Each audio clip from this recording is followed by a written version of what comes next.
Hello viewers, hope you well. আজকে যে বিষয়টা তোমাদেরকে দেখাবো সেটা হচ্ছে আমরা তিনটা হচ্ছে আমাদের join to, join in, join with. That means join ভার্বের সাথে আমাদের প্রিপোজিশন যখন চেঞ্জ হয়ে যাচ্ছে তখন তার মিনিংটা বা ব্যবহারটা আমরা দেখো।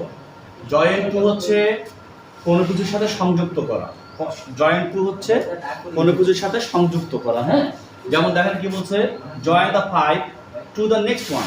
এই যে নেক্সট ওয়ান আরেকটা যে পাইপ আছে তার সাথে কি করা, জয়েন টু। দ্যাট মিনস কারোর সাথে কারো কানেকশন করা, কারোর সাথে কারো কানেকশন করে দেওয়াটাকে আমরা কি বলবো, জয়েন টু। তার মানে সংযুক্ত হওয়া বা যুক্ত হওয়া, যুক্ত করে দেওয়া। জয়েন ইন কোনো কিছুর সাথে যুক্ত হয়ে যাওয়া। হ্যাঁ, জয়েন ইন, জয়েন ইন এবং জয়েন একই রকম। He will join in his party, তার মানে তার পার্টিতে সে কি হয়ে গেছে, জয়েন করছে, যোগ দিয়েছে, তাই তো, এই যে পার্টি। আচ্ছা, জয়েন উইথ হচ্ছে কি বলছে, জয়েন উইথ দিয়ে আমার সেন্টেন্সটা বলবো, the spy joined with this with the enemy. তাহলে the spy joined with the enemy, আমাদের এই যে স্পাই আছে, আমাদের গুপ্তচর, তারা কিন্তু এনিমি, শত্রুর সাথে যোগ দিয়েছে। তো এখানে একটা দল বা গোষ্ঠী, একটা দল বা গোষ্ঠীর সাথে মিলে যাওয়া, এই মিলে যাওয়াটা হচ্ছে জয়েন্ট উইথ।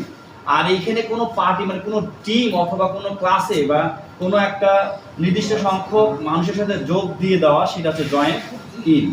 তাহলে জয়েন্ট টু হচ্ছে কোনো কারোর সাথে সংযুক্ত করা, জয়েন ইন হচ্ছে একটা নির্দিষ্ট শ্রেণীর সাথে যুক্ত হয়ে যাওয়া, এবং জয়েন উইথ হচ্ছে কোনো একটা বিশেষ দলের সাথে সম্পৃক্ত হয়ে যাওয়া বা একাত্ম হয়ে যাওয়া। ওকে, থ্যাংক ইউ।